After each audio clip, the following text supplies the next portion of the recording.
여기서 굿피플은 누구를 말하는가 하면 아직 교회 다니고 신앙생활을 하고 있지는 않지만 성령께서 이미 그들 마음 가운데 복음을 향해서 어떤 갈망을 일으키는 그런 방식으로 주님께 마음을 열 준비를 갖춰가고 있는 사람들을 굿피플이라고 말하고 있습니다.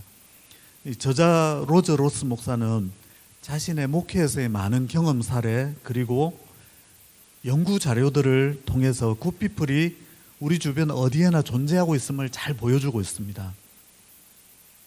저자 로저 로스가 의도하는 것은 불신자들에게 다가가는 일을 가로막는 신자들이 가진 선입관을 없애는 데 있습니다. 신자가 전도 대상자로서 비신자들을 대할 때 은연중에 저들 중 많은 사람이 복음에 강하게 저항하고 심지어 매우 적대적인 태도를 나타낼 것이다 라고 미리 생각할 수 있다는 것이죠.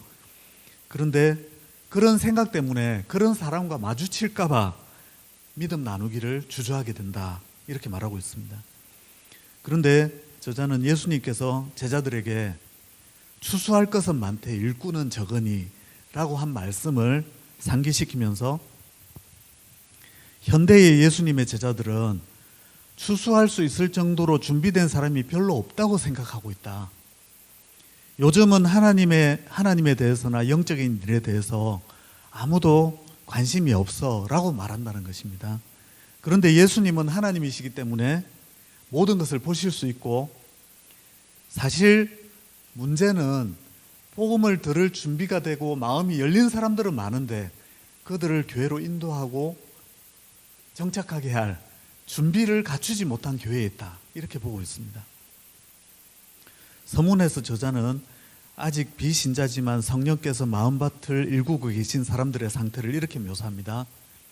그들은 각종 고지서를 제때 납부하고 이웃의 정원 관리를 도울 뿐만 아니라 청소년 클럽에서 자원봉사를 하고 범죄를 저지른 적이 없고 강아지에게 화풀이 하지 않는다.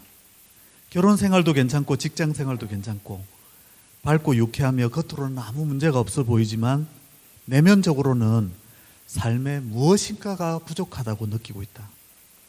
아무리 채워보려고 노력하지만 사라지지 않는 어떤 공허함이 자리 잡고 있다. 그래서 마음 깊은 곳에서는 자신보다 더 큰 어떤 존재와 소통하고 싶어하는 갈망을 느끼고 있다. 그런데 어떻게 할 수 있는지 또 그것이 가능한지를 몰라서 그들은 그 방법을 찾지 못하고 있다는 것입니다. 그들 중에는 어린아이가 기도하는 모습을 보면 나도 저렇게 순수하게 하나님께 말할 수 있으면 얼마나 좋을까 이런 생각까지 하는 사람들이 많다는 것입니다. 그런데 막상 그 방법을 찾으려고 하면 교회는 너무 지루하고 시대에 뒤처져 있는 것 같고 시장에 난무하는 많은 영적 안내서와 또 경쟁하는 많은 종교들 중에 무엇을 신뢰할 만한지 판단하기 어려워서 누군가의 도움이 필요한 사람들이다 이렇게 말하고 있습니다. 저자는 성령께서 어떤 방식으로 그들 마음을 준비시키고 계시는지 각 장마다 여러 가지 사례를 제시하면서 그들에게 대해서 설명하고 있습니다. 예를 들면 서문에 조와 셀리라는 부부 이야기를 하고 있는데요. 각종 고지서도 제때 내고 여러 봉사도 하고 그러면서도 부족함을 느낀다는 사람이 바로 그들 이야기입니다. 그런데 4장에 가면 조와 셀리가 인생의 굴곡을 만납니다. 어떤 기이한 사고를 당해가지고 막내 아들이 죽을 뻔한 일을 겪습니다. 다행히 아들이 회복되었는데 회복되었음에도 받은 충격이 크고 그 다음에 인생에 해결되지 않는 그런 문제들에 대한 질문이 늘 남아있어서 셀리가 먼저 남편에게 우리 이번 일요일에는 교회 가보자 라고 말을 합니다. 그리고 남편도 왜 그런 말을 하는지를 이해했기 때문에 그들은 전도를 받은 것이 아니라 자기들 발로 직접 교회를 찾아갑니다. 또 서문에 지넷이라고 하는 사람 이야기가 나오는데요.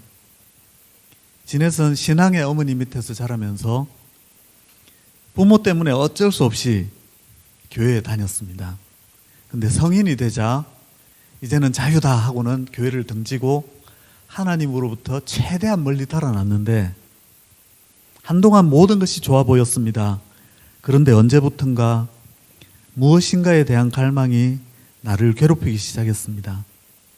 나는 그것이 반드시 채워지지 않으면 안 될 영적 공허함이라는 것을 깨달았습니다. 이게 해결이 안 되니까 지넷도 스스로 교회를 찾아갑니다. 새신자반에 가서 교육을 받고 나중에 세례를 받는데 목사님께서 혹시 간증할 만한 것이 있느냐고 그래서 간증을 하는데 자신은 하나님을 멀리 떠나는 중에 하나님과 완전히 분리되는 꿈을 꾼 적도 있다고 합니다. 그러다가 어머니께서 뇌종양으로 돌아가셨는데 꿈에서 2번 나타나셨는데 그 2번 다 자신의 상태에 대해서 경고하시는, 이제 하나님이 영원히 떠나실지 모르니까 빨리 돌이키라고 하는 그런 내용으로 말씀을 하시더랍니다. 자기 스스로도 이러면 안 되겠다라는 느낌이 들면서 스스로 교회를 찾게 됐는데 첫 예배 때부터 말씀에 큰 은혜를 받고 눈물을 펑펑 흘리면서 회개하고 예수님을 영접했다고 합니다. 이후 신앙생활은 어릴 때처럼 억지로 하는 신앙생활이 아니라 괴롭지 않았고 믿음의 사람들과 함께하는 것이 정말 행복한 동행이 되었다. 그래서 이제 나는 하나님에게서 도망치는 것이 아니라 하나님을 향해 달려가고 있어요. 이렇게 세례시에 간증을 했다고 합니다. 그 내용을 읽으면서 참 감동이 되고 은혜가 되었습니다. 2장에는 샤론 이야기가 나오는데 이 샤론은 종합증권회사의 중개인으로서 2명의 크리스찬 동료가 있었다고 합니다. 이들은 큰 돈을 벌었는데 샤론이 이 친구들과 이야기할 때마다 우리는 돈을 우리가 목표한 것보다 더 많이 벌었잖아. 그런데 돈이 우리를 행복하게 해주는 것 같지는 않아 라며 이야기를 했다고 합니다. 근데 친구들이 교회 다니는 걸 알았기 때문에 신앙에 대해서 이야기해 주기를 바랐고 때로는 그들이 이야기를 꺼내기를 바라가지고 먼저 신앙 이야기를 꺼내기도 했는데 그들이 별로 신앙 이야기를 하지 않더랍니다. 하루는 인생에서 정말 중요하게 여기는 것이 무엇인지에 대해서 서로 이야기를 나눴는데 계속 신앙 이야기를 꺼내지 않으니까 단도직입적으로 친구들에게 물었답니다. 교회가 그렇게 중요하냐고. 그런데 친구들이 얼굴이 빨개지면서 물론이지 라고 짧게 대답은 했는데 더 이상 신앙 이야기를 하지를 않더랍니다. 신앙 이야기를 하는 것을 불편해하고 그래서 자신은 갈급한 마음으로 뭔가 해답을 찾기 위해서 물었는데 이야기를 안 해주는 친구들이 너무 이상하게 이해가 되지 않았답니다. 로저 로스는 이런 경험들을 통해서 우리 주변에는 교회는 다니지 않지만 조와 셀리, 지넷, 샤론 같은 사람이 많이 있다. 비록 미국에서 기독교가 쇠퇴하는 과정 중에 있는 것 같지만 여전히 영적인 관심은 사람들에게 가장 인기 있는 주제고 우리가 말문을 열기만 하면 하나님과 신앙에 대해서 듣고 싶어하고 이야기를 나누고 싶어하는 사람이 분명히 있다고 말을 합니다. 3장에서는 8인의 만찬이라는 교회 행사에 대해서 소개를 하는데요. 교회에서 8인의 만찬 프로그램을 기획을 했습니다. 거기에서 미션은 8명이 적어도 4번 이상 함께 식사하는 거, 그게 전부였습니다. 그런데 로저 로스 목사와 그 사모님은 어떤 팀이 배정이 됐느냐면 아내는 교회 다니는데 남편은 아무리 전도해도 교회 안 다니는 교회에 대해서 적대감을 가진 그 남편을 가진 여성들, 그들이 남편을 전도하기 위해서 정말 노력을 많이 했는데 특별히 이 모임에는 꼭 나와달라고 기도하고 남편을 설득을 해서 첫 모임에는 남편이 다 나왔다고 합니다. 이 로저 로스 목사님도 이 교회에 대해서 적대감을 가진 저들과 어떻게 모임을 가져야 할지, 어떻게 진행이 될지 전혀 모르는 채로 기도하면서 모임에 참여를 했는데 정말 재미있게 첫 모임이 끝났답니다. 웃고 즐기고 그 다음에 서로의 삶에 대해서 이야기하고 시간 원래 계획했던 시간보다 훨씬 더 긴 시간을 대화를 했습니다. 그리고 나서 4번이 끝났는데도 우리 계속 모이자 해서 2-3달마다 모임을 몇 년 동안 지속을 했는데 몇 년이 끝나도 이 남편들은 예수님에 대해서는 영접하지 않았답니다. 여전히 교회에 대해서 반감을 가지고 있고, 그런데 로즈 로스 목사가 하는 이야기가 그러나 우리는 친구가 되었습니다. 나중에 한참 지나서 이 남편들이 자기 발로 교회에 등록을 하고, 그리고 그들 중에 한 사람은 노숙자 쉼터에서 34주간 집중 성경 공부 과정을 계획하고 가르치는 그런 일을 계획하고 있다고 합니다. 몇 년 동안 아내들이 전도하려고 노력했지만 마음을 열 수가 없었고, 식사라는 것이 계기가 되어서 교회 다니는 사람들에 대한 마음의 벽이 무너지면서 점점점 마음을 열게 되었다는 것이죠. 4장에서는 로렌 이야기를 합니다. 로즈 로스 목사의 친구인데, 로렌은 목사인 친구가 기독교에 대해서 이야기만 하면 그걸 그렇게 싫어했답니다. 그래서 화제를 다르게 돌리곤 했는데, 이 로즈 로스 목사가 로렌에게 제안하기를 지역의 기독교 음악 방송을 라디오를 한번 들어보지 않겠느냐. 그래서 로렌은 운전을 하거나 그 다음에 청소를 하거나 뭐 이럴 때 그냥 배경음악처럼 틀어놓았다고 합니다. 로즈 로스 목사를 만났을 때 뭐 내용은 이해하기는 힘든데 음악은 좋더라 이렇게 답을 했답니다. 그런데 그 음악에 조금씩 젖어들면서 기독교에 대해서 이제 관심을 갖게 되니까 기독교에 대해서 이야기를 해도 듣고 있고 수용하다가 나중에는 교회에 등록하고 그리스도인이 되었다고 합니다. 5장에서는 타이시아 이야기가 나오는데, 정말 사랑하는 사람과 만나서 결혼을 하고 인터넷에서 이렇게 알게 돼가지고 결혼을 해서 이제 결혼하면서 이사를 하게 되었습니다. 그곳에서 집도 사고 정말 사랑하는 사람과 행복한 삶을 살아야 마땅한데 모든 게 행복한데 외로웠다고 합니다. 점점 우울증에 빠져들면서 이 상태로는 안 되겠다 싶어서 교회로 발걸음을 향하게 됐는데, 교회에 가면서 잘 모르지만 기도도 잘 할 줄 모르지만 하나님 친구를 주세요 이러면서 교회를 갔다고 합니다.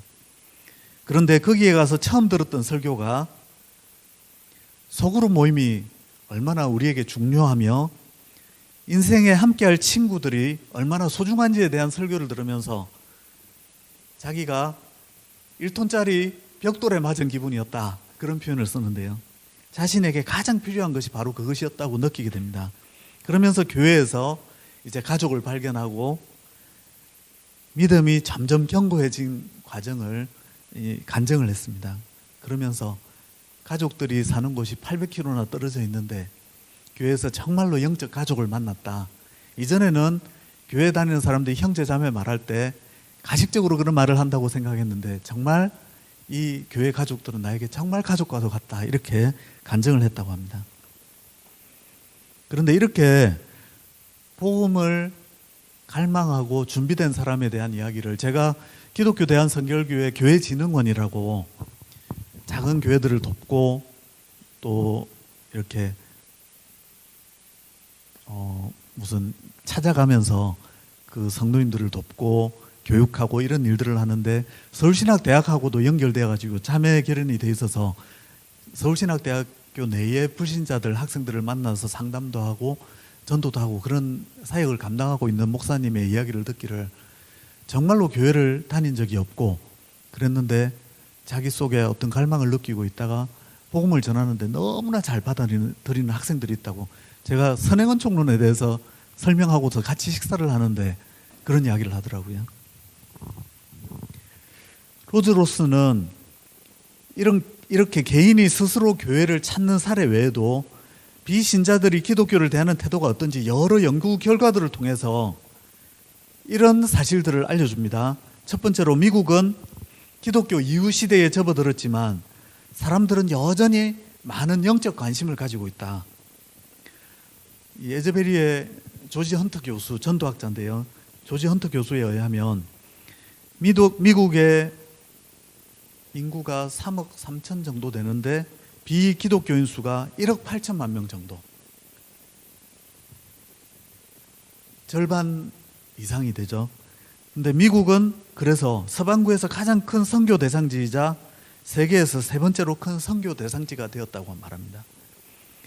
그런데 미국인들의 삶이 교회 생활로는 이어지지 않는 딜레마가 있지만 미국 문화를 보면 영적인 것에 대한 호기심은 오히려 최고조에 달해 있고 영성이라는 단어로 검색해 보면 수억 개가 넘는 사이트가 나타나고 초자연적인 현상이나 좀비와 같은 그런 버전으로 사람들이 영적인 일에 대해서 궁금해하는 그런 일들이 많고, 그래서 TV 프로그램과 영화에서 영적인 문제를 다루는 내용이 상당히 많이 급증했다고 합니다. 그리고 20살에서 29살까지 교회 다니지 않는 젊은이 중에서 81%는 신이 존재한다고 믿는다고 답하고 74%는 교회는 다니지 않지만 스스로를 영적이라고 답을 한다고 합니다. 이런 것들이 신앙의 접촉점이 될 수 있다. 로저 로스 목사는 이런 자기 스스로 채울 수 없는 공허함을 느끼는 현명하고 영적 호기심 많은 사람들을 예수 그리스도께 신앙을 갖게 하고 교회로 인도해서 정착하도록 도와줄 사랑의 공동체만 있다면 그들도 기독교인이 될 가능성이 너무나 많다, 이렇게 보고 있습니다. 또 두 번째로 저자는 복음의 마음을 문을 열 가능성이 있는 사람은 우리가 추측하는 것보다 훨씬 많고 복음의 적대적인 사람의 수는 우리가 추측하는 것보다 훨씬 수가 적다고 연구 자료를 통해서 제시하고 있습니다. 톰 라이너의 연구팀이 미국 50개 주 또 캐나다에 있는 교회 다니지 않는 사람 2,000명 넘게 설문을 하고 그 중에 300명은 직접 만나서 인터뷰를 진행을 했었는데요. 그들 중에 교회 다니지 않는 사람 중에서도 강압적이지 않은 분위기에서 열린 대화만 나눌 수 있다면 신앙에 대해서 기꺼이 나눌 수 있다고 하는 사람이 많다는 것입니다. 그리고 그들 중에 다수는 그리스도인이 주변에 있을 경우 그들이 내심 신앙을 주제로 말을 꺼내기를 기다리고 있다, 그렇게 말한 사람도 많다는 것입니다. 설문조사와 인터뷰 결과에 따르면 비기독교인 중 82%는 만약 자신이 신뢰하는 누군가가 초대한다면 교회에 나가볼 의사가 있다, 그럴 가능성이 매우 크다 또는 상당히 크다라고 답했고요. 그것이 지금 당장 교회 나간다는 의미는 아니지만 신뢰를 쌓은 사람이 초대한다면 10명 중 9명은 초대에 응할 의사가 있다고 표현했다고 합니다.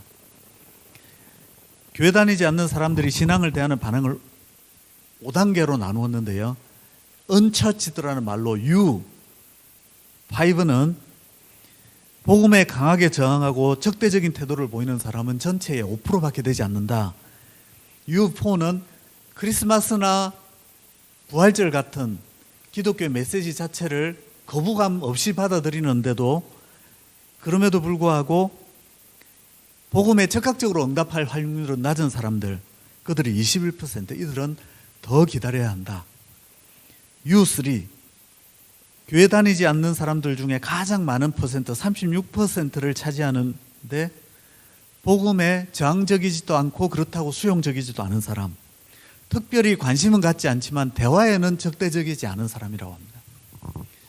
U2, 교회 다니지 않는 사람 중 두 번째로 큰 부류 4,300만 명 정도인데 자신의 삶에 무엇인가가 빠져 있다, 영적으로 어느 정도 갈망을 느끼는 그런 사람들인데 교회로 초대할 경우 큰 관심을 가지는 사람들이다, 이렇게 말합니다.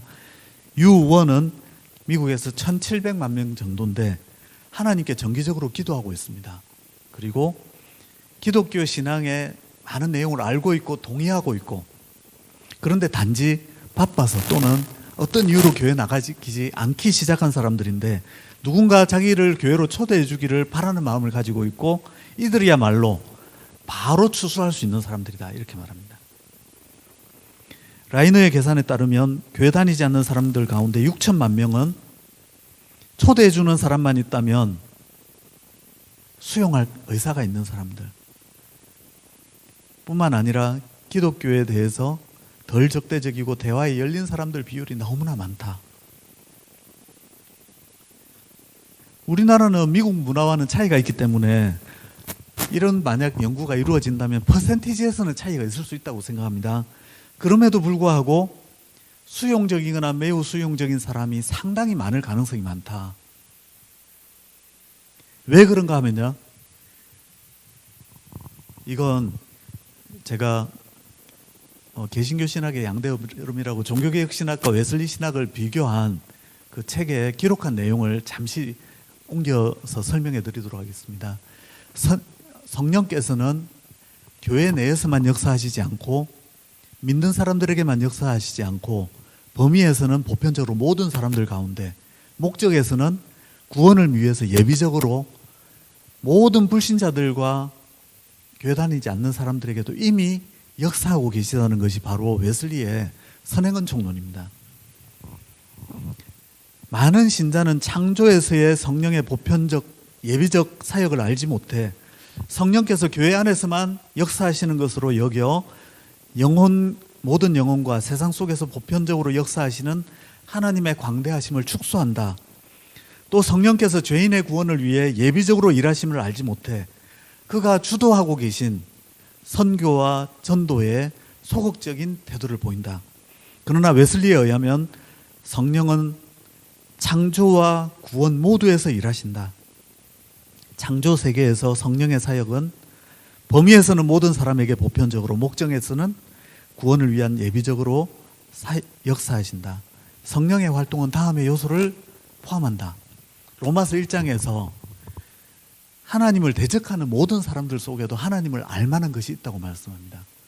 그리고 로마서 2장에서는 하나님 말씀을 받지 못한 모든 사람들 속에도 양심의 작용이 있어서 선과 악을 구분하고 하나님은 도덕적 속성을 지니신 분이라는 걸 어렴풋이 인식한다는 것이죠.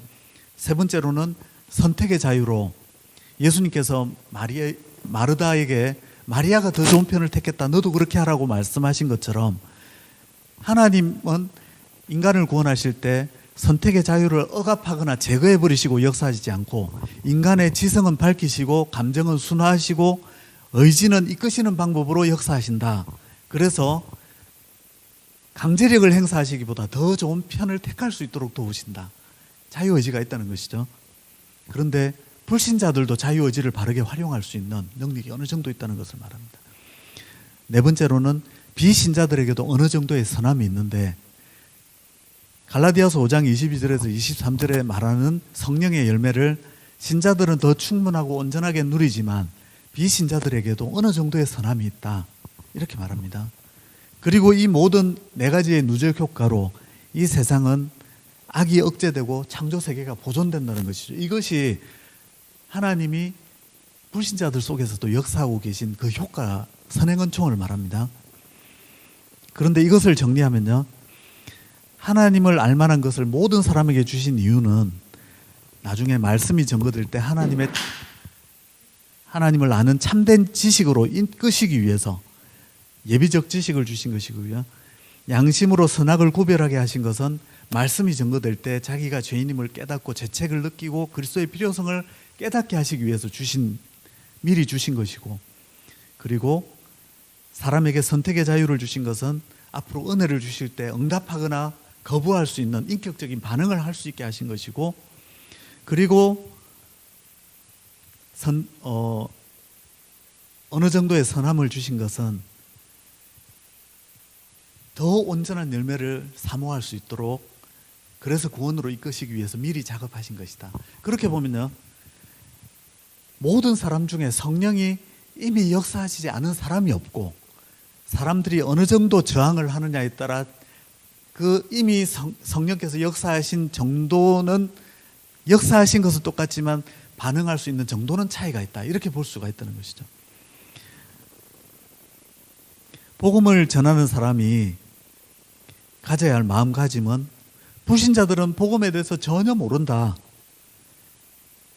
마치 백지 상태에서 그들에게 우리가 복음을 전해줘야 된다. 이렇게 생각하는 것이 아니라 성령께서 이미 많은 작업을 해오셨고 저들 중 많은 사람은 예수님 말씀하신 대로 추수할 사람은 많은데 추수할 정도까지 준비가 되어 있는데 교회가 바르게 다가가서 전도하기만 하면 그들 중 많은 사람을 구할 수 있다. 이런 태도를 가져야 된다는 것이죠.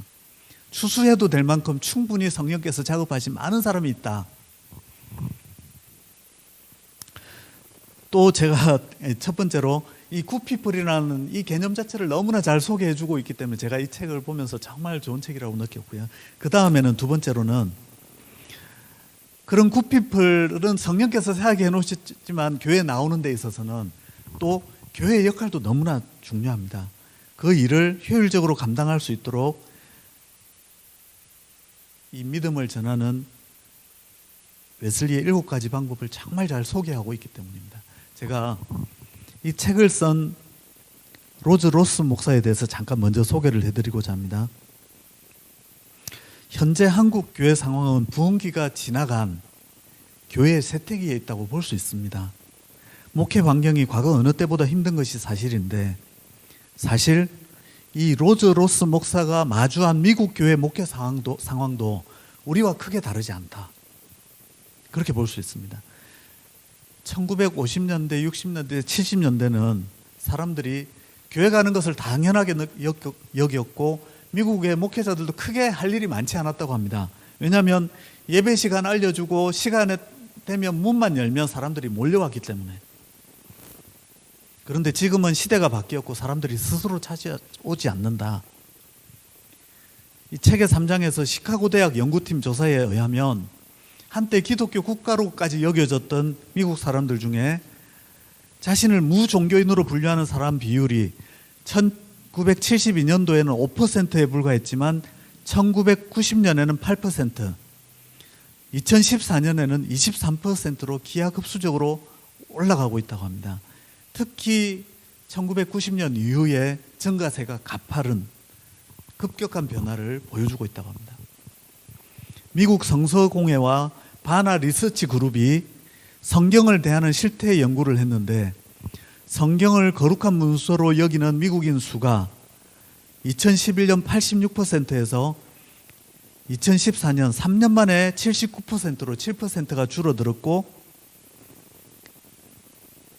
성경을 여러 사람이 쓴 교훈집 중 하나로 생각하는 사람이 10%에서 19%로 늘어났다고 말합니다. 특히 18세에서 29세에 해당되는 밀레니얼 세대가 성경에 대한 회의론을 주도하고 있다.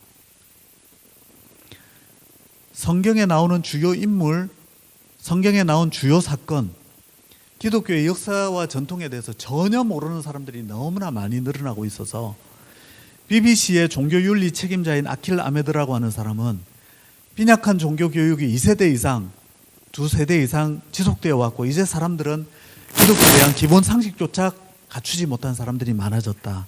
이렇게 분석합니다. 이제 미국 전체는 그리스도인의 정체성, 믿음, 실천에서 멀어져 있는 사람이 너무나 많고 특히 젊은이들은 그렇다고 분석하고 있습니다. 그래서 저자는 미국의 종교적 상황을 기독교 이후 시대 이렇게 정의하면서 이제 우리는 기독교에 대한 기본 상식이 사라진 새로운 시기에 접어들었다.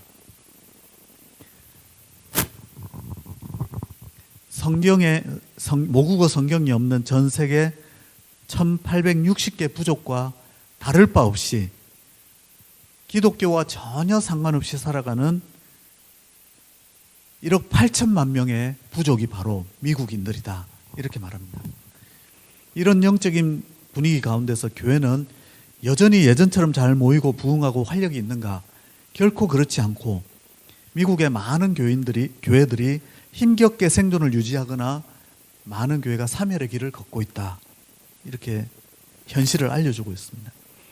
그런데 이런 미국 교회의 위기 사례로 로즈 로스 목사는 자기 모교의 이야기를 들려줍니다.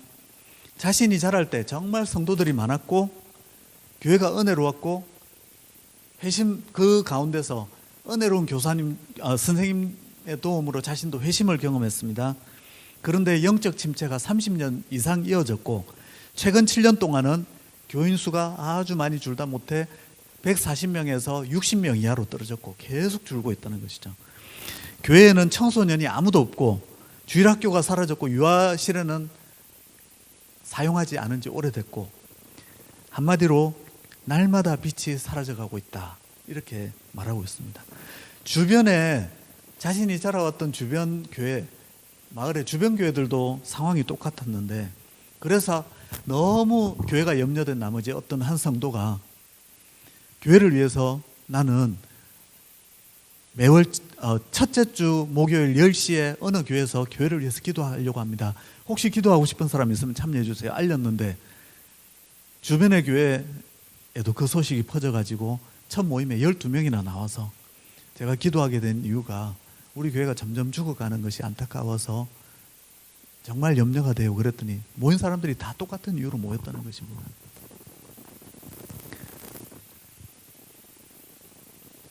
우리 한국 교회 상황도 더 심하면 심했지 모자라지는 않을 것이라고 생각합니다.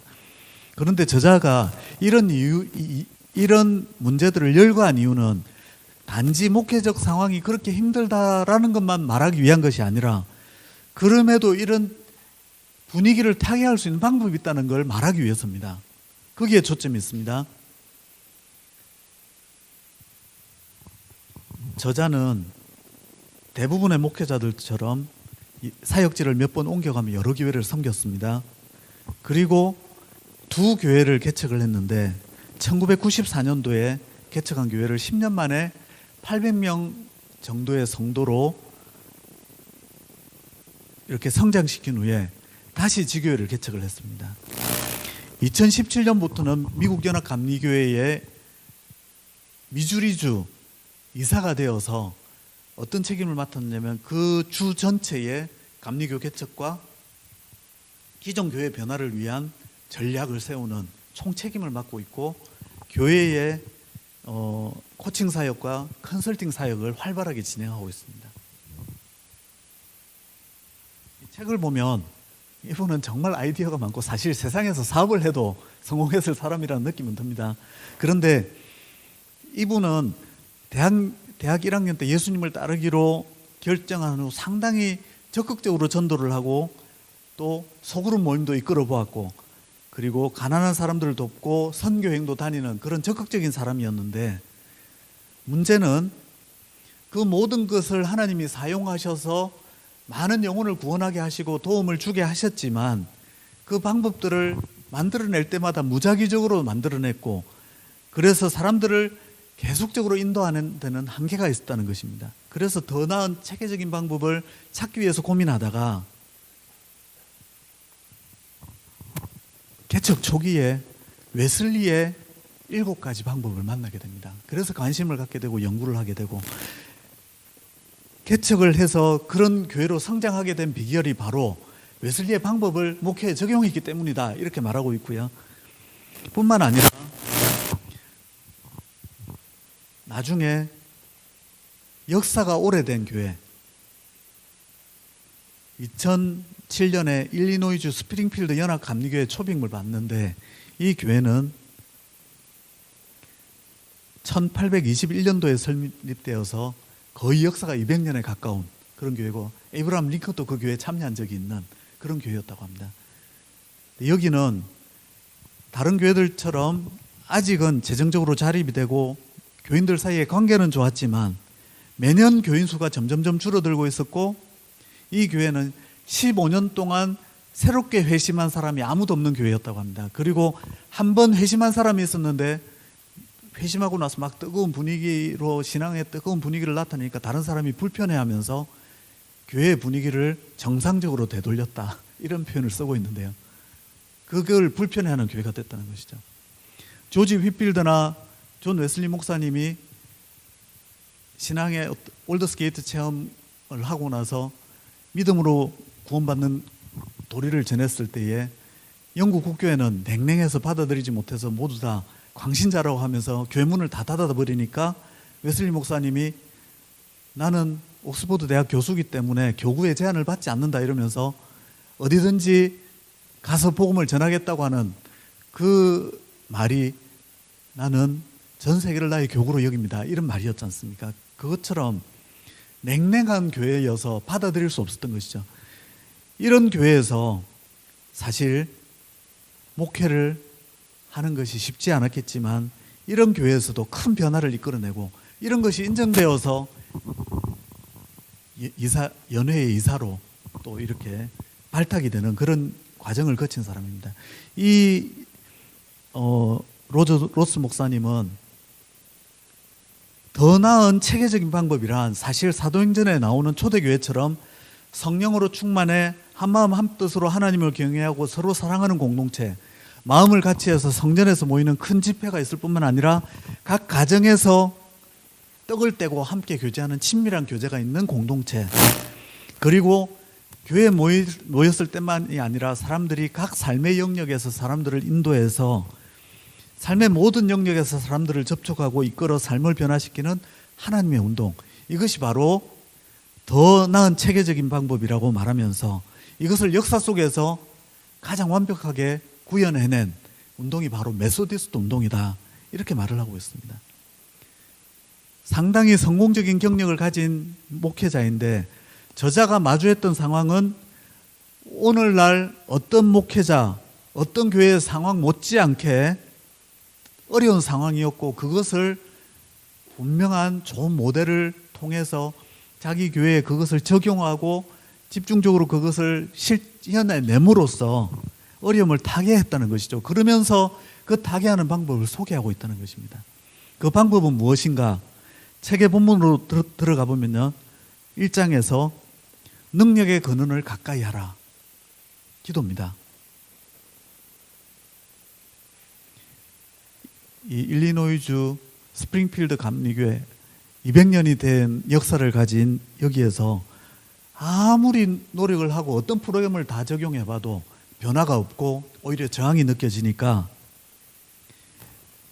로스 목사님은 이건 사람의 힘으로 할 수 있는 게 아니다.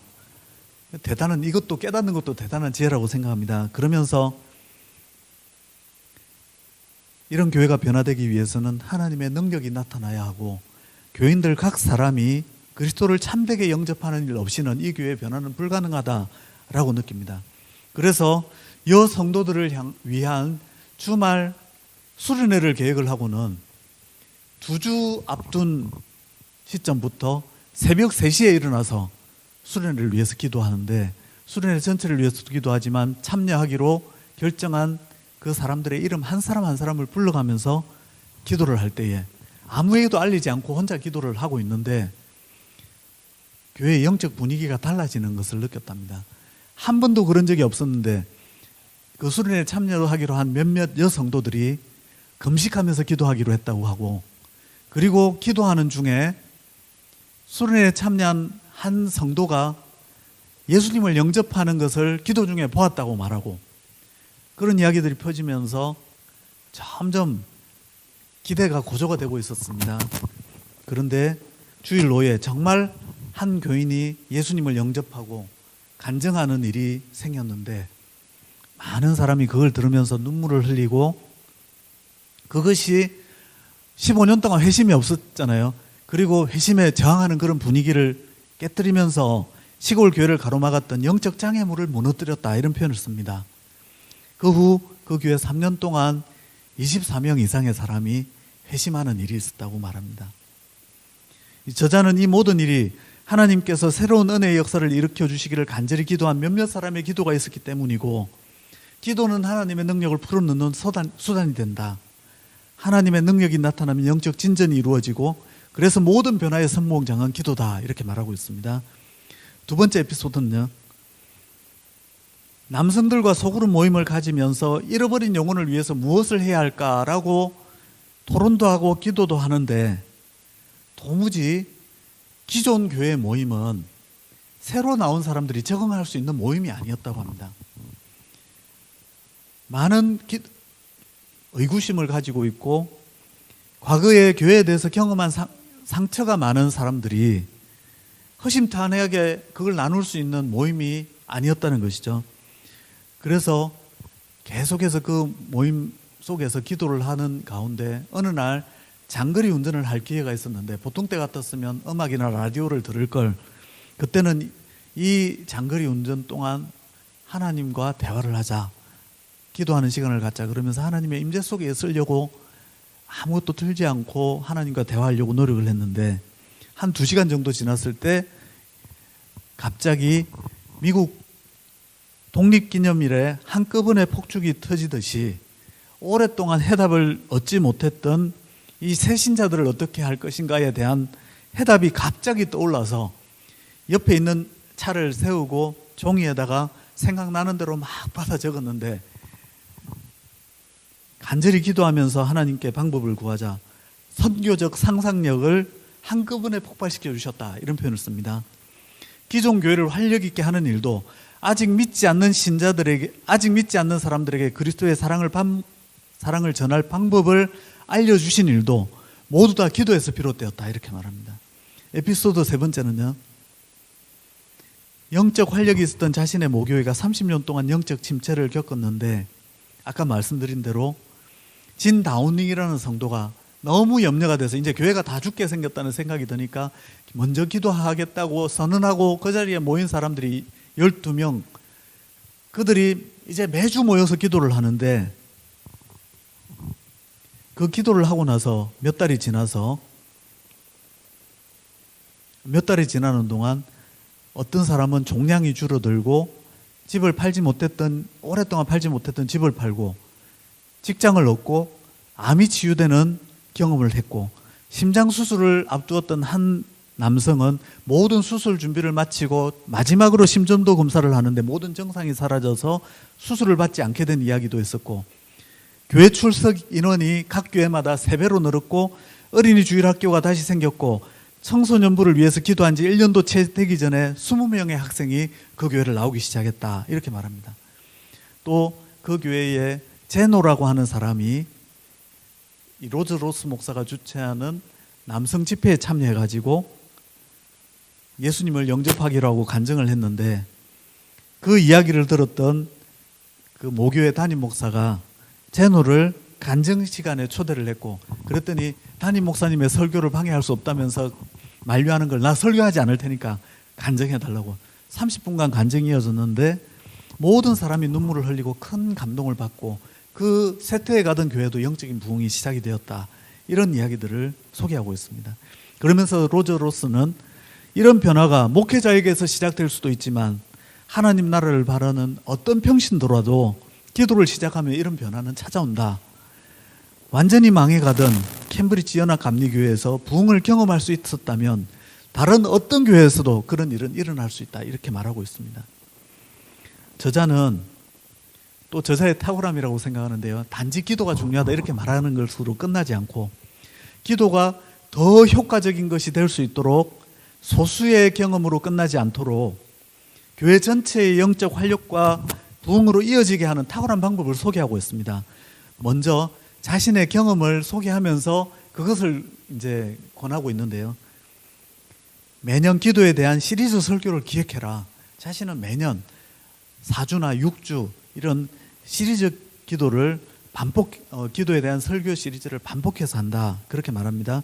그러면서 기도를 가르치는 것은 청지기 직분을 훈련하는 것과 같아서 정기적으로 가르치고 최우선적으로 기도해야 함을 가르치지 않는다면 성도는 곧 기도를 중요하지 않은 것으로 여기게 되고, 교회 공동체의 활력과 전도의 동력은 상실될 수밖에 없으며, 목회자 역시 기도보다 스스로의 능력에 기대어 사역할 수밖에 없게 되고, 그 결과 교회는 어떤 일도 할 수 없는 무능한 상태가 되고 만다, 이렇게 말합니다. 또 저자는 설교에서 그럴 뿐만 아니라 기도 교실을 열어가지고 신청을 받아서 4주에서 6주간 훈련을 시키는데, 이때는 사람들이 처음에는 그렇게 많이 관심을 가질까라고 생각했지만 매년 등록하는 수가 더 많아지고 있다 말합니다. 또 사순절에는 전 교인이 기도에 대해서 공부하는 시간을 갖는데 그때는 주일학교, 소그룹 모임 뭐 다 할 것 없이 기도를 주제로 계속해서 공부를 사순절에 한다고 합니다. 기도에 대한 기본적인 지식과 실천을 가르쳐야 기도를 할 수 있게 되고 또 기도를 강조해야 기도가 최우선순위가 되고 실제적으로 실천하는 데까지 옮겨지게 된다.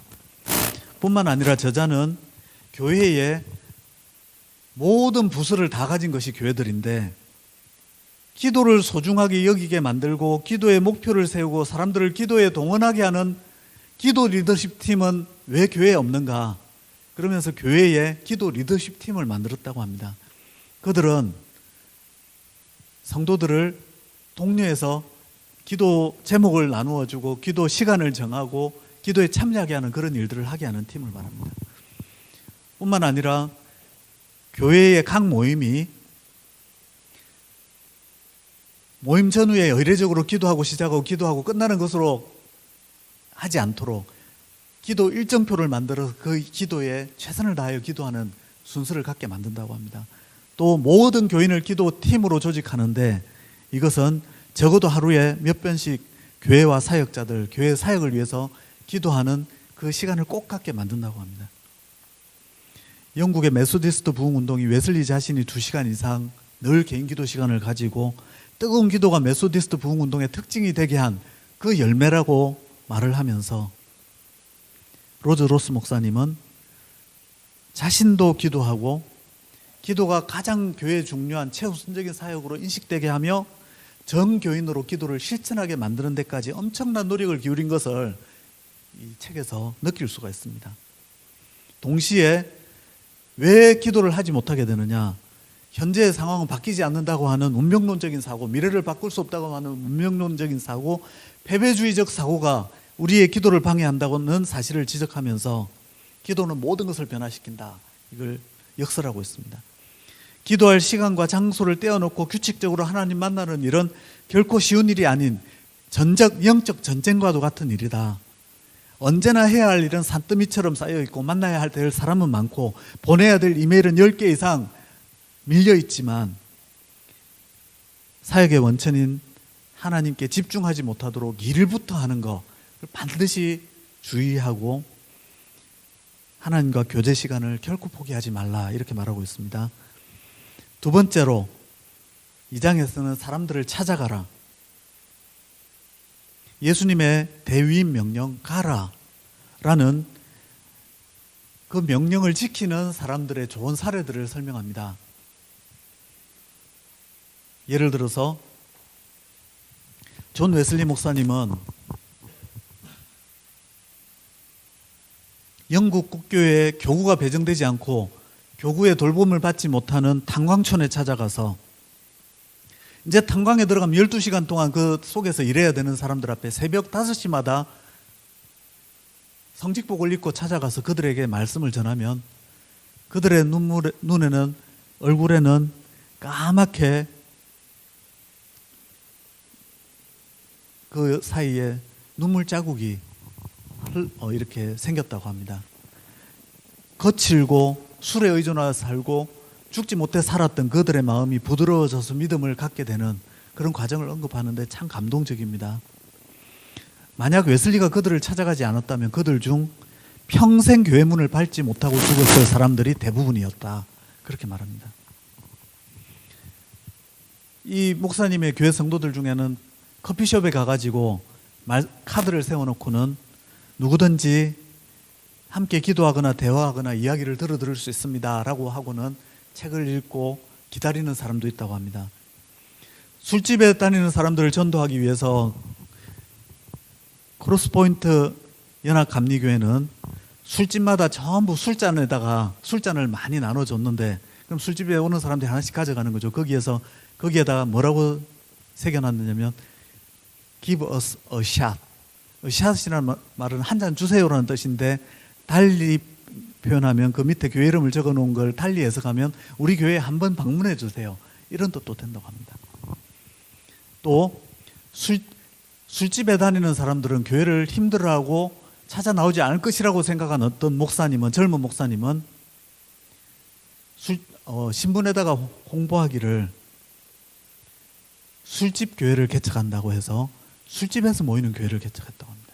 그들 중에 많은 사람들이 술에 중독되어 있는 사람들을 치료도 받게 하고, 그들 중에는 교회를 나오지 않는 사람들인데 교회를 나오게 된 사람들이 많았다고 합니다.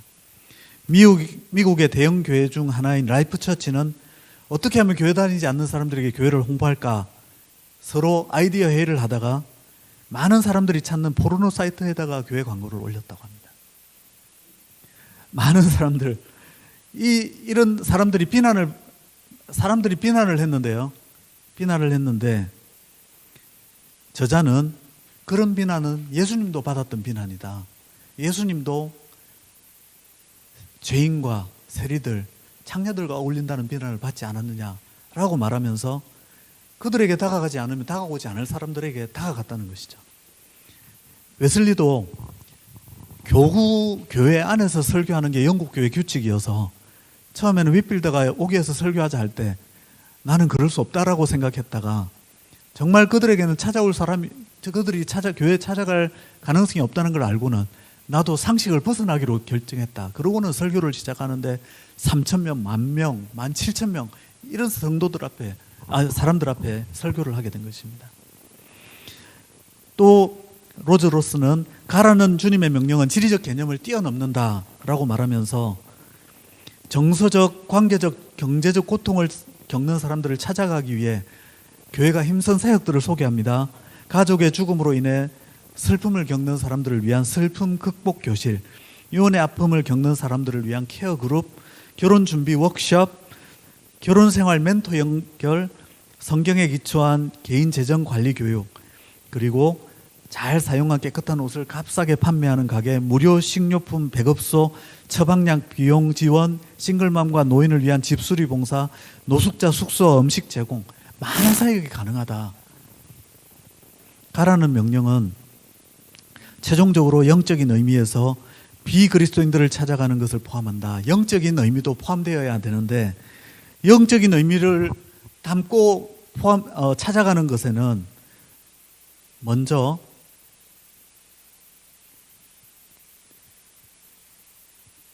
그들이 어떤 상태인지를, 만약에 내가 찾아가지 않으면 어떤 상태일지를 알고 그들을 위해 긍휼의 마음을 갖는 것이 중요하다면서 이런 표현을 씁니다. 자신이 경험했던 것, 예수님을 만나지 않은 친구들에 대한 이야기를 합니다. 세월이 지나면서 나는 그들이, 자신의 친구들 이야기입니다, 어떤 도덕적 나침반이나 옳고 그름을 판가름해줄 어떤 믿을 만한 기준도 없이, 또는 자녀를 양육하고 배우자를 사랑하며 직장 생활을 잘하고 하나님을 찾는 방법을 알려줄 어떤 건전한 안내자도 없이 인생을 살아가는 것을 지켜보았습니다. 계속 반복적으로 나는 이 밝고 점도 유망했던 사람들이 고통스러운 이혼, 중독적 행동, 역기능적 관계, 잘못된 재정 관리로 자신의 삶을 파괴해 가는 것을 보았습니다. 이 모든 불행은 그들이 생명의 창조주와 관계없이 스스로의 방식으로 삶을 산 데서 초래된 것이었습니다. 누구도 곁에서 그들과 함께하며 더 나은 길을 제시해 줄 정도로 그들을 도와준 적이 없었기에 그들의 삶이 파멸로 치닫는 것을 볼 때 나는 너무나 마음이 아픕니다. 나는 그런 불행한 결론이 필연적이지 않음을 압니다. 높고 깊고 넓고 순결한 사랑으로 사람의 마음을 변화시켜 운명 전체를 바꾸시는 하나님이 계시기 때문입니다. 저자는 그리스도께서 사랑으로 우리를 만지시면 그것이 우리의 삶을 이유를 바꾸어 하나님께서 소중히 여기시는 그들에게 다가가게 하고, 만약에 우리가 다가가지 않았다면 방황하고 사랑받지 못한 채 세상을 배회했을 그들에게 어떤 조치라도 취하게 만들고 어떤 사람도 시도해 본 적이 없는 상식을 벗어난 일조차 하게 만든다, 이렇게 말합니다. 저자와 상황은 다르지만 우리 모두가 각 상황, 각 교회의 상황, 그리고 주변의 이웃들의 상황에 맞게 상식을 벗어나는 일들을 계획해서 그들에게 도움을 줄 노력을 기울일 수 있다, 이렇게 메시지를 던져주는 것 같습니다. 세 번째로, 쉽게 전하라. 기독교인들은 비기독교인들이 이해할 수 없는 용어를 너무 많이 사용한다는 것입니다. 특히 지금의 미국 문화는 기독교와 멀어지고 있음에도 불구하고, 웨슬리는 10년 넘게 옥스퍼드 대학 교수 생활을 했거든요. 얼마나 철학적이고 학문적인 용어들을 많이 사용했겠습니까? 그런데 목회를 할 때 성도들에게 설교를 하니까 어벙벙한 눈으로 무슨 이야기인지 못 알아듣는 표정을 읽게 됩니다. 그래서 배씨라는 가정부에게 자신이 설교문을 읽어줄 테니까 모르는 이야기가 나오면 멈춰주세요 하고 손을 들라고 하고는 설교문을 읽어주는데 너무 많은 걸 알고는 충격을 받게 됩니다. 그 다음부터 한 주가 아니라 계속해서 그 훈련을 하면서 쉽게 만드는 표현을 쓰게 됩니다. 그러면서 동료 목회자들에게도 내가 과거에는 그런 용어를 쓰면서 사람들에게 이해하지 못할 말로 설교한 적이 있었다. 그렇지만 쉬운 말로 설교해야 된다. 이러면서 쉽게 말하는 것은 정말 많은 배운 사람들에게도 오히려 그 정확한 표현이 생각이 안 나는데 그들에게도 존중받고 애호받을 중요한 방법이다 이렇게 말합니다. 이 시카고 대학의 팀들이 연구한 걸 보는데 대학생들을 앉혀놓고 어려운 용어들을 써가면서 길게 설명하는 것과 짧은 용어로 쉽게 설명하는 것을 들려주면서 어떤 게 더 효율적이고 더 이 설명하는 사람이 더 많은 것을 알고 있는 것처럼 느껴지느냐 했더니 쉬운 말로 쉽게 설명하는 사람들이었다고 합니다. 언중관 교수의 기독교 교육학 결론을 보면요, 이 책에는 나온 건 아니지만 비슷한 내용이 나옵니다. 죄라고 하는 용어, 은혜라고 하는 용어, 사랑이라고 하는 용어, 기독교에서 사용하는 모든 용어들이 사실 추상화된 용어인데 왜 기독교 용어가 추상화되었느냐면 세상에서 일어나는 모든 일들을 언급할 수 없으니까 그걸 집약해서 추상화한 용어를 사용하게 되었다는 것입니다. 그런데 기독교 교육에서 효과적이기 위해서는 추상화된 용어를 다시 풀어서 설명해 주어야 된다고 합니다. 예를 들어서 죄를 짓지 말라 하면 이해하지 못하는데 말로 상처를 주는 구체적인 사례를 들고 신체에 피해를 주는 구체적인 사례를 들고 그러면서 이렇게 하지 말아야 된다라고 가르치면 알아듣는다는 것이죠. 사랑도 마찬가지입니다. 사랑해라 이러면 무슨 뜻인지 알지 못하는데 목마른 사람에게 물을 주라, 힘들어하는 사람에게 말로 위로를 해주라, 넘어진 사람에게 손을 이렇게 잡아서 이렇게 세워주라, 이런 것들이 사랑의 행위라는 걸 구체적으로 가르쳐 줄 때에 배우는 사람들은 그걸 알게 된다는 것이죠.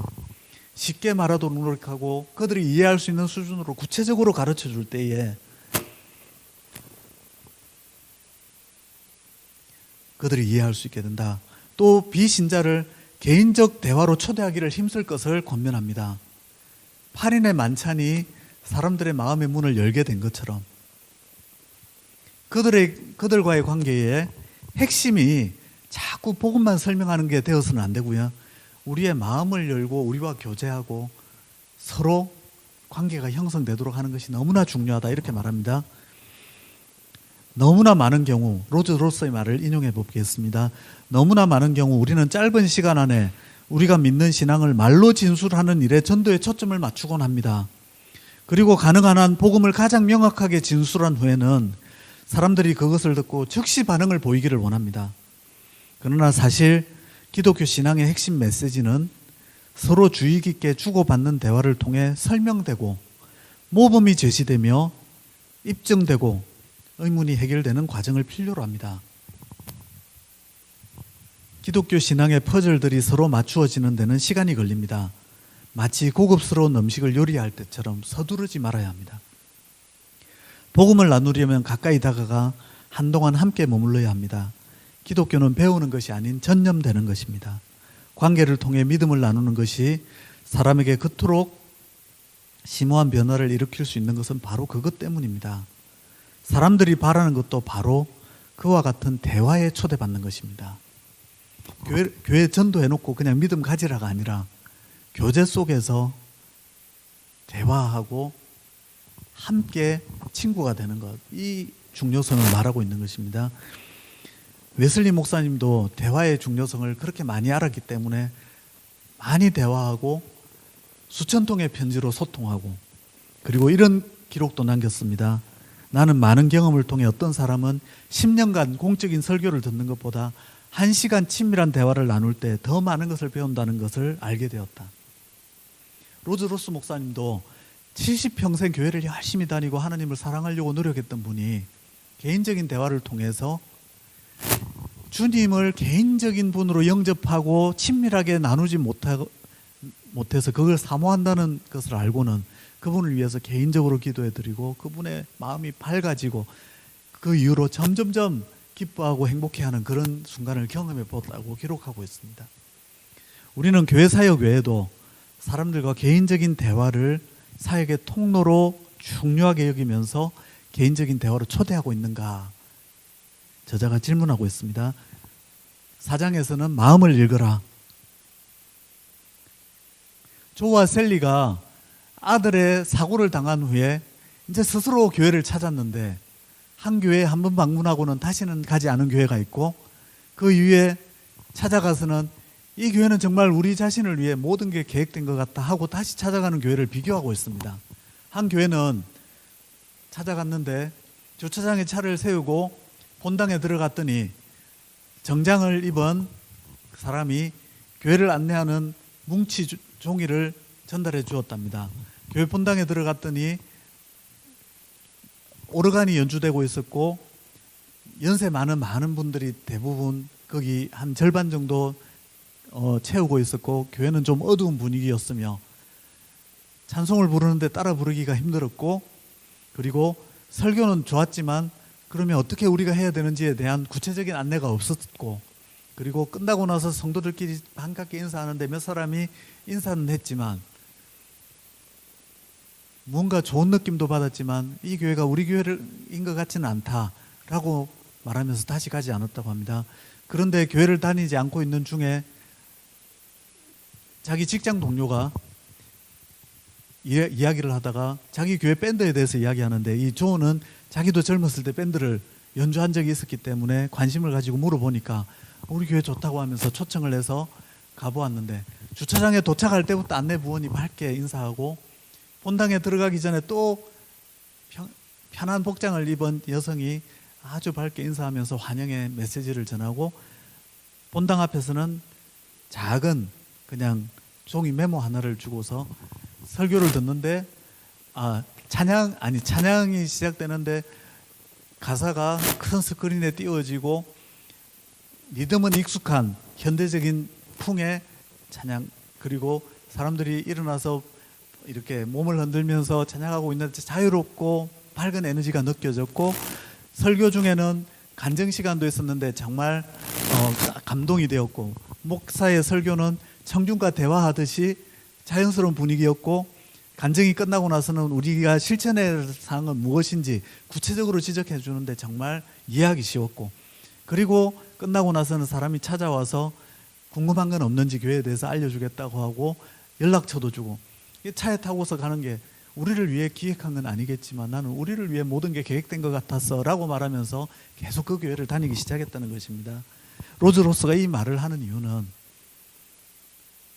사실 교회의 모든 예배가 기존 신자들을 위해서 계획되고 그것도 지금 시대에 계획된 것이 아니라 오래전 시대에 우리가 구원받을 때나 처음 교회 다녔을 때와 크게 다르지 않은 그 형태의 예배를 계속 드리고 있으면서 지금 시대의 사람들이 편해하고 편하게 느낄 수 있는 그런 모든 요소를 갖추지 못한 채로 교회에 오래 다닌 사람만 적응할 수 있는 그런 예배를 드리고 있지는 않은지를 우리에게 도전하고 있다는 것입니다. 그러면서 초대교회 이야기를 예를 듭니다.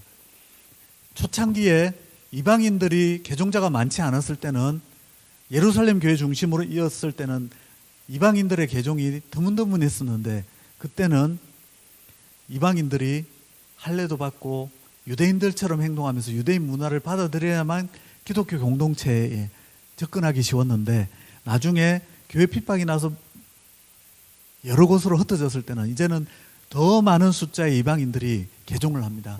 그들에 대해서 어떻게 할까? 사도행전 15장을 보면 예루살렘에 모이는데 거기에서 바울도 그렇고 베드로도 그렇고 우리도 지기 힘들어했던 멍에를 그들에게 매개해서는 안 된다 그러면서 그들에게 율법의 무거운 멍에를 피하게 해줍니다. 만약에 그 일이 없었다면 애매한 유대교 분파로 끝나버렸을 기독교가 바로 그 사건으로 인해서 전 세계에 복음이 전거되는 그런 계기가 되었다, 이렇게 말합니다. 웨슬리는 대중이 아닌 상류층 소수의 사람들만 고려해서 만들어진 영국 대중과 동떨어진 예배 복장, 예배 언어, 형식, 음악, 고전적인 그런 음악들을 버리고 대중을 향해 야외에서 설교했고, 당시에 유행하던 곡에 가사를 붙여서 찬양을 부르게 했고, 그들의 문화에 맞는 예배 형태를 만들어낸 것은 그들에게 초점을 두었기 때문이다. 요즘 교회에 점점 멀어지고 있는 젊은이들을 초청하기 위해서는 젊은이들이 편하게 마주할 수 있는 그런 방식이 필요하다. 그들이 있는 곳으로 가서 그들이 편하게 여기는 방식으로 그들을 만나며 그들의 언어와 소통하기를 배우고 그들의 마음에 초점을 맞춘 예배 형식을 만들려고 강하게 도전하고 있습니다.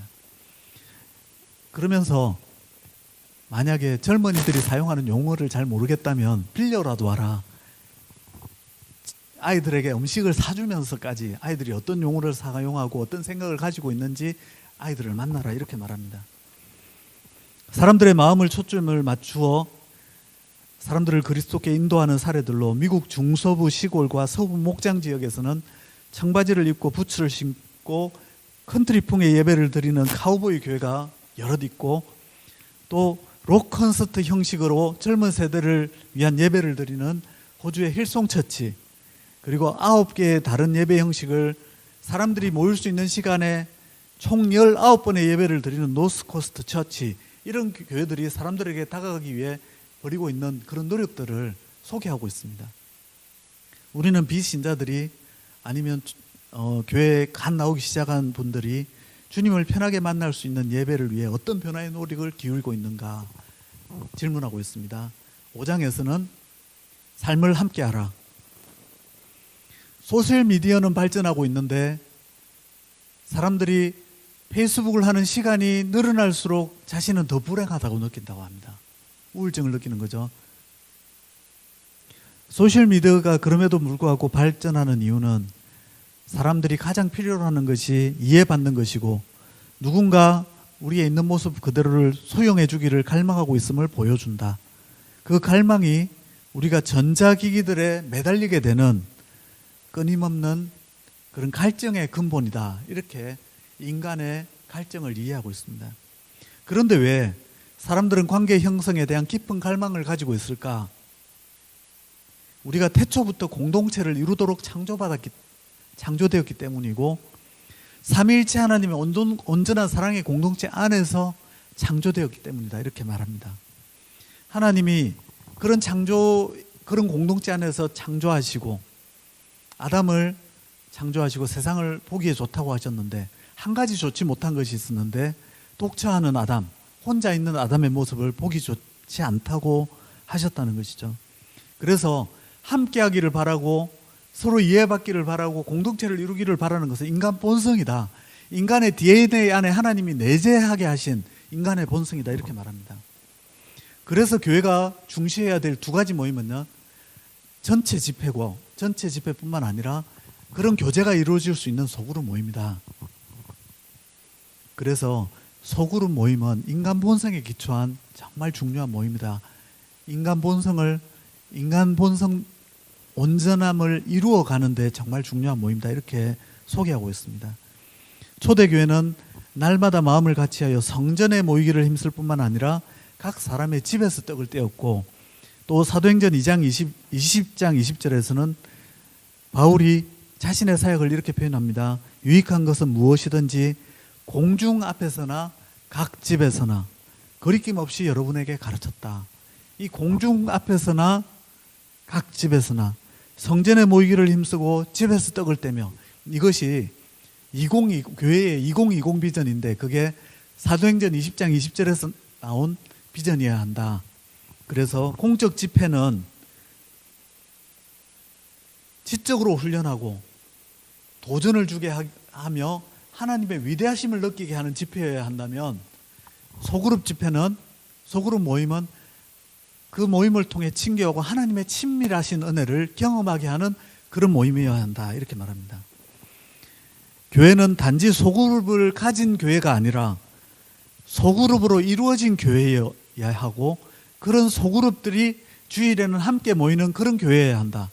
그래서 우리가 교회에 대해서 떠올릴 때에 공적인 집회로 대교회 예배를 떠올리는 것이 아니라 모여서 교제하고 서로를 위하고 자기 죄를 고백하고, 그리고 영적인 갈등, 스트러글하고 있는, 어려움을 겪고 있는 것을 고백하면서 도움을 받고, 그리고 미리 영적인 승리를 경험한 사람들로부터 도움을 받으면서 서로 신앙 안에서 교제하고 삶을 나누는, 이것이 먼저 교회의 개념으로 우리 속에 들어와야 된다는 것이죠.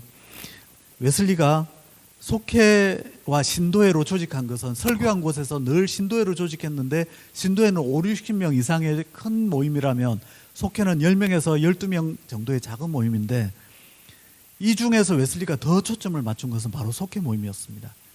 신도회 모임에 가입하기 위해서는 3개월 이상 속회 모임을 반드시 참여해야 되는데, 그러면 신도회 모임에 가입 자격이 주어집니다. 가입하고 나서는 신도회 모임은 빠져도 허용이 되지만, 속회 모임은 분기에 3번 이상 빠지면 다시 신도회 모임 자격을 상실하게 만들 정도로 속회 모임을 중요하게 여깁니다. 거기에서 승리를 축하하고 내적 갈등을 이야기하며 죄를 고백할 수 있는 안전한 공간을 마련해주고, 그런 일들이 이루어짐으로 인해서 죄에 대한 승리가 이루어지고 실제적인 변화가 일어났다. 실제로 큰 은혜를 받고 나중에 메소디스트 부흥운동에 촉매가 되었던 사람들은 그 변화를 받기 전 속회 모임을 2, 3년 동안 꾸준히 참여했던 사람들이라고 웨슬리가 기록하고 있습니다. 진정한 신앙의 성장이 이루어지는 것은 소그룹 모임이다.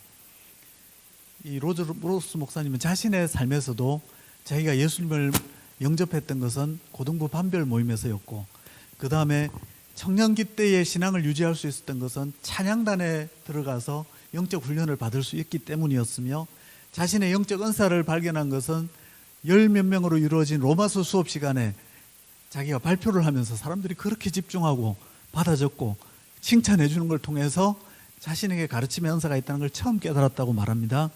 이런 모든 자신에게 중요한 변화를 일으켰던 것은 다 소그룹 모임이었고, 거기에서 지지를 받고 사랑을 받으면서 자신이 성장해 온 것을 말하면서 교회는 소그룹을 강화해야 된다. 그것에서 실제적인 교제가 이루어지고 영적인 훈련이 이루어질 수 있도록 소그룹에 힘써야 된다. 대부분의 목회자들은 공적인 예배에 대부분의 에너지를 쏟지만 그렇지 않고 소그룹을 강화해야 된다. 이것을 아주 강조하고 있습니다. 우리는 소그룹 모임을 어떻게 이끌고 있는가? 인간 본성의 기초에 인간의 그런 본성을 온전하게 할 수 있을 정도의 그런 형제 자매로서의 모임으로 소그룹을 이끌고 있는가? 참된 갈망을 충족시켜 주고 있는가? 우리 교회 모임은, 그리고 신앙 성장을 실제적으로 이루는 모임으로 만들어가고 있는가? 이런 도전을 우리에게 주고 있습니다. 6장에서는 모두가 참여하게 하라. 크리스트라고 하는 한 청년이 어릴 때부터 정말로 교회 생활을 착실히 하고 사람들에게 친절을 베풀고 그랬는데, 아무에게도 말하지 못하는 고민은 예수님과 개인적으로 관계를 형성한 적이 없었다는 고민이었다고 합니다. 그런데 이 고민이 해결된 것이 부흥에서도 아니고 성경 공부에서도 아니고 바로 청년의 선교 여행에서 헤비타트 사랑의 집 짓기 운동에 참여하면서였다고 합니다. 거기에 참여해서 여름인데 35도가 넘는 더위 가운데 땀을 뻘뻘 흘리면서 집을 지어주고, 그리고 거기에는 집을 갖게 될 사람도 나와서 열심히 일을 했다고 합니다. 저녁에는 교회에서 음식을 나누어 먹고 교제하고 그랬는데, 나중에 사역을 마치고 나서 돌아오는 동안 다른 사람들이 너무 지쳐가지고 다 자고 있는 동안 자기는 이야기를 나눌 사람이 없어서 자신이 2주 동안 사역한 그 헤비타트 사역에 대해서 기억을 떠올려 보고 있는데, 그 순간에 회심을 경험했다는 것입니다. 나중에 친구가 보니까 너무 마음이 평온해 보이고 사람들을 대하는 태도도 더 진지하게 사랑하는 것 같아 보여서 어떤 변화가 일어났는지 물어보았을 때 이런 말을 합니다. 자신은 예수님을 진정으로 영접했다고 하면서 그것이 바로 그 모임에서였다고 하면서 나는 차를 타고 오면서 우리가 한 모든 일을 떠올려 보았어. 지난주에는 우리가 알지도 못했던 사람들이 이제 생전 처음으로 자기 집을 갖게 되었네. 그들은 정말 행복해 보였어. 그건 하나님께서 그들을 위해 그들 스스로는 할 수 없었던 무언가를 해주셨기 때문이겠지? 그런 생각을 하는데 갑자기 온몸이 따뜻해지면서 이런 생각이 들었어. 이런 것이 그리스도인이 되는 거구나. 예수님께서는 나 스스로는 할 수 없는 일을 나를 위해 해주셨지. 그분은 나를 용서하시고 천국에 새 집을 마련해 주셨어. 중요한 건 내가 얼마나 선한지가 아니야. 예수님께서 나를 사랑하시기 때문에 나도 다른 사람을 사랑하는 것. 그게 가장 중요한 거야. 그것이 나에게 너무나 분명해졌어. 나는 그것이 내가 정말 원했던 것임을 알았고 바로 그 차 안에서 내 삶을 예수님께 드렸어. 이렇게 친구에게 말해 주었다고 합니다. 우리는 주로 바른 교리를 배우고 나서 깨닫고 나면 실천으로 연결된다고 하는데 로즈 로스는 또 웨슬리는 그렇지 않고 바른 행동을 먼저 하다 보면 바른 깨달음이 올 수도 있다고 그걸 중요시 여겼다는 것입니다. 왜냐하면 섬김이 우리를 변화시키는 통로가 되는 것은 그런 섬김을 통해 우리에게 다가오셨던 하나님의 마음을 느낄 수 있는 통로가 되기 때문이라고 말합니다. 하나님께서 우리를 구원하시자마자 천국으로 데려가시지 않는 이유도 섬기게 하기 위해서라고 말하면서 우리 모두는 이런 섬김의 능력과 은사를 받았다. 그래서 각 교회에서는 성도들로 섬김의 기회를 열어주어야 한다고 말합니다. 사실 루터는 만인 제사장이 성경적 원리임을 발견했지만 그것을 교회 사역에서 온전히 구현한 사람은 웨슬리였는데 소수의 사제들에게 집중되었던 그런 사역들을 남녀 평신도들에게 나누어 주었습니다. 자체 검증 과정을 만들어서 그들이 신학 교육을 받았는지가 아니라 그들에게 은사가 열매가 나타나는지를 점검함으로써 그들이 다른 누군가를 변화된 삶으로 이끈 적이 있다면 그들을 일꾼으로 세웠다는 것이죠. 사람에게 섬김을 위임할 때는 두 가지 유익이 있는데 그 사람 자신의 영적 필요가 만족이 되고 그래서 그것은 부흥운동의 활력으로 연결된다는 것입니다. 그래서 로즈 로스 목사님은 섬김과 영적 은사에 대해서 가르쳐야 한다. 또 자신만의 영적 은사를 발견하도록 도와야 한다. 또 영적 은사를 사용하도록 도와야 한다. 이러면서 여러 가지 은사를 발휘할 수 있게 하는 방법을 이 책에서 제안하고 있습니다. 가장 중요한 변화는 저 역시도 새롭게 깨달은 점은요. 사람들이 섬길 수 있도록 섬김 사역을 위임할 때의 초점은 섬김을 받을 대상이 누구냐에 초점을 맞추어서는 안 되고 섬기는 사람이 하나님이 주신 은사를 어떻게 발현할 것인가, 발휘할 것인가에 초점을 두라. 1,000개 교회 25만 명 이상의 교인과 예배 참석자들을 대상으로 진행한 연구에서 교회가 신앙 성장을 위해 제공한 가장 중요한 측면은 섬김의 기회였다라고 답한 사람이 가장 많았다고 하거든요. 섬김의 기회를 통해 주님을 만나고 사람들과 교제하고 그러면서 영적으로 성장했다.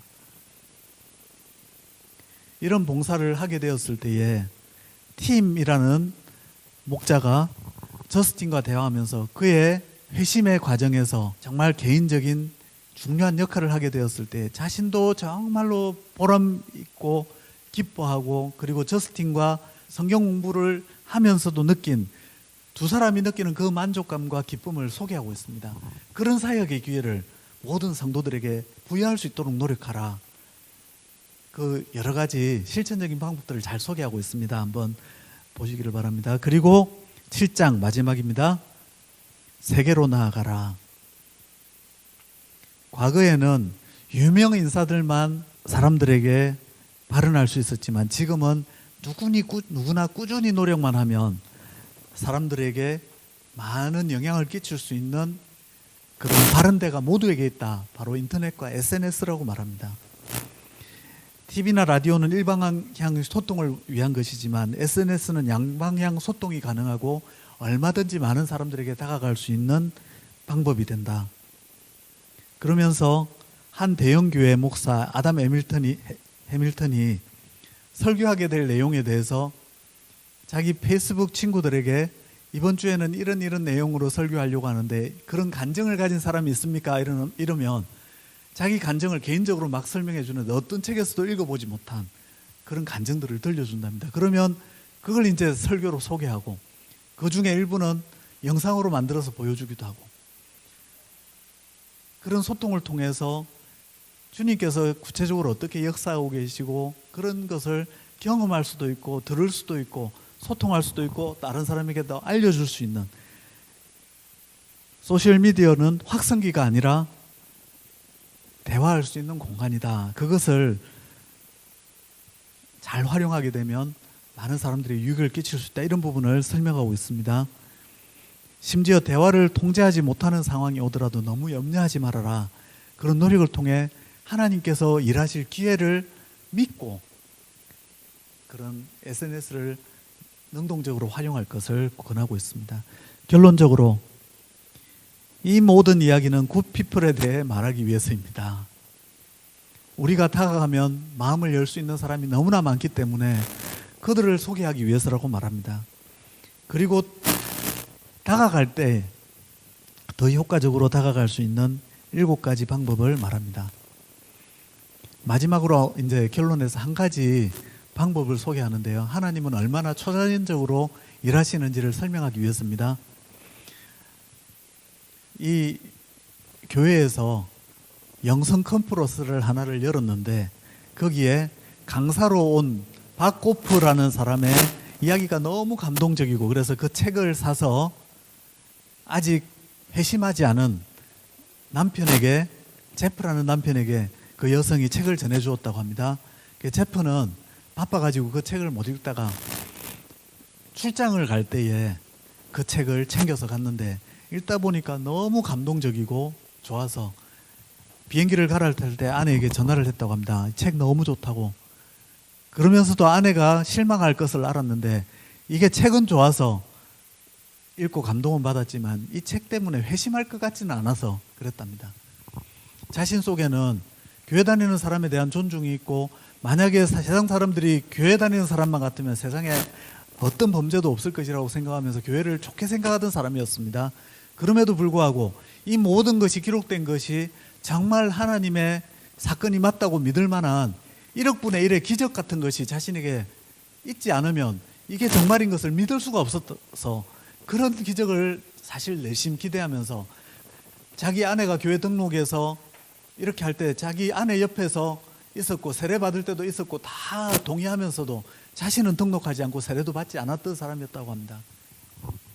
그런데 그 책을 그렇게 감동적으로 읽고 이랬는데 이제 비행기에서 내리는데 옆에서 누가 손을 얹으면서 제 책이 좀 어떤가요? 라고 물어보더랍니다. 그래서 누구세요? 했더니 제가 박고프입니다. 이러길래 당신이 박고프일 리가요. 그 바쁜 사람이 그 어디에서 사는 사람이 이 자리에 있을 리가 없다는 것이죠. 그랬더니 비행기에 팻말 든 사람을 보면서 저기 보세요 했더니 박고프 이렇게 적혀 있었답니다. 그래서 이 제프가 자신에게 있었던 일을 이야기를 해주고 당신이 지금 제 삶을 변화시킨 것 같아요. 그러고는 교회 등록하고 같이 사진도 찍고 교회 등록하고 다녔답니다. 그 일어날 것 같지 않았던 일을 하나님이 정말 자신에게 필요했던 10억 분의 1의 기적을 일으켜 주셨다는 것이죠.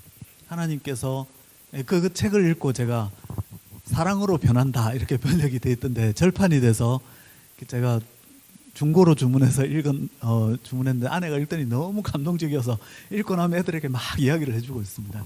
그런 내용인데 그 하나님의 초자신적 역사를 정말로 필요로 하는 사람에게는 하나님이 그런 역사라도 일으키셔서 굿피플을 인도하시고 구원하신다는 것이죠.